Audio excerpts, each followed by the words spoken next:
June 2015, Athens. The banks aren't opening, ATM lines stretch around the block.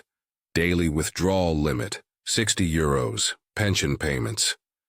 Frozen supermarket shelves, emptying, and a modern European nation is negotiating its survival. This isn't ancient history, this is Greece. Inside the Eurozone, using one of the world's most stable currencies, backed by the European Union, and yet, within days of total financial collapse. How does a developed country, surrounded by the wealth of Europe, end up begging for bailouts? How does a nation that invented democracy lose its sovereignty? And why does this matter to you, even if you've never set foot in Athens?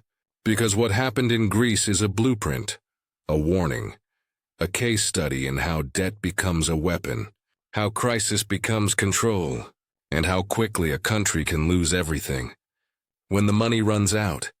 Before we go deeper, do something for me. If stories about real economic disasters, power, and survival interest you, hit subscribe right now. Drop a comment, because these conversations only reach more people. With your support now, let's go back to where it all began. Greece's road to disaster didn't start in 2015. It started in 2001, the year Greece joined the euro. But let's rewind even further. Greece had always been a nation in debt. Since the 19th century, it relied on foreign loans, constantly fighting wars with the Ottomans. Military spending devoured the budget. Tax collection was a mess. Industry was weak. Trade deficits were chronic. The government always spent more than it earned. In short, Greece had structural problems baked into its DNA. But in 2001, when it joined the euro, those problems suddenly became invisible. Why? Because the euro unlocked access to credit Greece had never seen before. Think about it. A country that used to borrow at high interest rates was now borrowing at nearly the same rates as Germany. The logic was simple. Greece is in the European Union. It uses the euro. If it crashes, the EU will bail it out, so there's no risk. German banks, French banks, they started pouring money into Greece. And what did Greece do with this money? Did it invest in industry? Build manufacturing capacity? Improve productivity? No. It inflated a real estate bubble. It exploded government spending. It raised public sector salaries. It lowered the retirement age. It promised everyone a comfortable life. Between 2000 and 2007, Greece's economy grew an average of 4% per year. Above the European average. Everyone was happy. Houses were bought. Cars were bought. Vacations were taken. But this growth was fake, pumped up with borrowed money, built on sand. And the first big external shock would make it all collapse. 2008, Lehman Brothers collapsed. The global financial crisis exploded. European banks took massive hits because their money was tied up in the American mortgage market. That market imploded, and European banks bled. Banks stopped lending to each other. The credit tap shut off. Real estate bubbles burst in Ireland, in Spain. Greece hadn't entered crisis yet in 2008, but the alarm bells were ringing. By 2007-2008, Greece's current account deficit hit 14% of GDP. 14%. That's insane. That's a bomb waiting to explode. Then came 2009. Elections. A new government took power and discovered something horrifying. The previous government had lied. The budget deficit wasn't 6%. It was 12%, double. When this news broke, markets panicked. Investors said, "This country can't pay its debts." Greece's bond yields skyrocketed. Credit rating agencies slashed its rating. Greece could no longer borrow from the markets. And here, a vicious cycle began. You can't borrow, so you sink deeper. The deeper you sink, the less anyone will lend to you. Interest rates climb higher. You sink even more. By 2010, Greece was officially bankrupt. Public debt reached 129% of GDP. There was only one option left: External rescue. The IMF, the European Commission, and the European Central Bank came together. This trio, called the Troika, offered Greece a bailout package. 2010, the first package, 110 billion euros. A massive sum, but it wasn't free. In exchange, Greece would have to cut government spending, raise taxes, increase the retirement age, lower public sector salaries, liberalize labor markets, privatize state assets, classic austerity policies. The goal, close the budget deficit, become able to repay debts, but the result was the exact opposite. The more the government cut spending, the more the economy shrank. Unemployment exploded. By 2013, unemployment hit 27% among youth. It surpassed 60%. People lost their jobs. Salaries dropped. Taxes rose. And here's the brutal truth. As the economy shrank, the debt ratio got worse. Because you're measuring debt against GDP. When GDP shrinks, the ratio climbs. In 2009, debt was 129% of GDP. By 2015, it hit 190%, even though part of the debt had been written off in between. This was a debtor's prison. The man can't work, and you're telling him to pay more debt.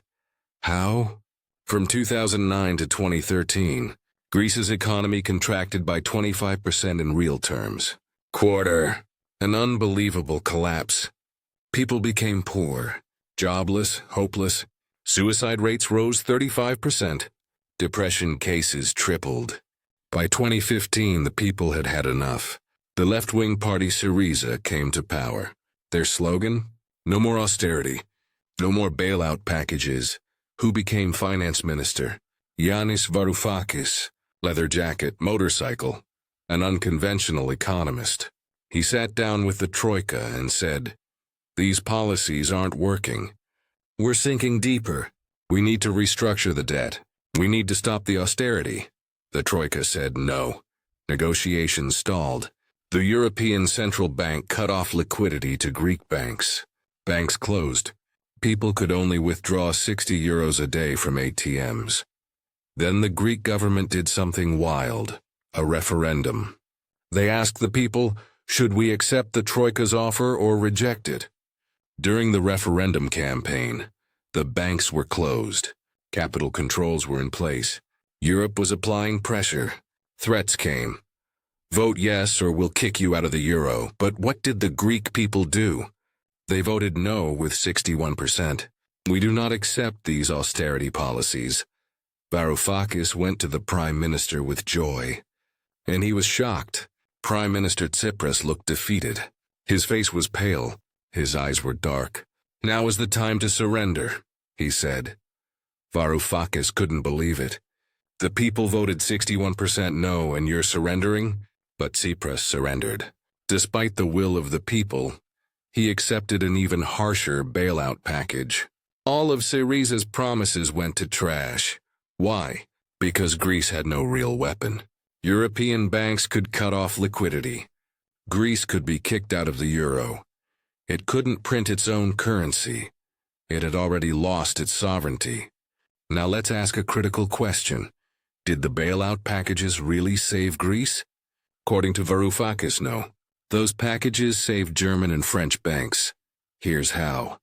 80% of the money from the first bailout went directly to German and French banks, because these banks had lent money to Greece. If Greece collapsed, these banks would collapse too. What did European leaders do? They gave Greece credit. Greece used that credit to pay off private banks. Then the debt shifted from private banks to the Troika. So European taxpayers paid to save their own banks. But they marketed it as, we're saving Greece. A huge portion of the 300 billion euros given to Greece never entered the Greek economy. It went round and round to creditors. And now Greece is stuck with austerity policies until 2060. Part of the debt was postponed until after 2032, but the obligation to produce primary budget surpluses continues. Is this sustainable? No. No country in the world can run primary budget surpluses for decades. So what's Greece like today? The economy started recovering after 2016. But now, in 2024, Greece has only just reached its 2008 GDP level. In nominal terms, 16 years have passed, and they're back where they started. But in the meantime, inflation hit 40%. Taxes increased massively, so people are much poorer. Salaries in Greece haven't risen in 10 years. The average salary is 1,200 euros. But renting a 30-square-meter apartment in Athens costs 500–600 euros. Half your salary goes to rent. What are young people doing? They're fleeing. In 2013 alone, 100,000 people emigrated. Educated youth are going to Germany, to the UK. Those who stay work in tourism, in low-wage jobs. Public services have collapsed. The healthcare system is inadequate. Social services have been cut. Retirees can't survive on their pensions. Greece has been turned into an economic desert. It's alive but not living, not dead but not thriving. A kind of zombie economy, and worse, Greece's debt is still high. Around 160%. If another crisis hits tomorrow, the same problem will explode again. Now there are lessons to draw from this story, not just for Greece. For everyone. First lesson, debt is easy when times are good. Repayment is hard. Greece inflated on cheap credit in the 2000s. Everyone was happy. But in 2010 the bill came, and that bill is still being paid. Second lesson, structural problems can't be hidden. Greece's inability to collect taxes, its weak industry, its chronic deficits, these were always there. The euro hid them but didn't solve them. They exploded at the first crisis. Third lesson, a common currency isn't suitable for every country. When Germany and Greece share the same currency, Greece loses competitiveness. Can't devalue its own money. It loses its policy tools. Fourth lesson, austerity doesn't always work. When the economy is already shrinking, if the government also cuts spending, the economy shrinks even more. It's a debtor's prison. The man can't work, and you're demanding debt repayment. Fifth lesson, sovereignty is material. Greece is independent on paper, but its budget, its taxes, its policies are dictated by the Troika. Real sovereignty has been lost. Sixth lesson, in crises, ordinary people pay, banks were saved. The wealthy didn't suffer. But the average Greek citizen lost their job, their home, their future. The Greece crisis isn't just a Greek problem. It's the story of how the modern economic system works, how debt becomes a weapon, how sovereignty is lost. Greece is still in that prison today. There's no way out in sight. Young people are fleeing. The economy is stagnant. Debt is high. And what happens in the next crisis? Nobody knows, but we know this: history repeats. What happened in Greece today could happen in another country tomorrow. Maybe Sri Lanka, maybe Pakistan, maybe Argentina, maybe one day in even larger economies, because the system is the same. Debt, crisis, austerity, loss of sovereignty, the cycle is always the same. Now the question is, what do we learn from these lessons? What should we do, individually and collectively? Maybe the answer is this. Never forget that debt is slavery. Whether personal or national, debt reduces freedom. It narrows options. It ties you to someone else's decisions. Greece's story is the most painful example of that. If this video gave you a new perspective, like it.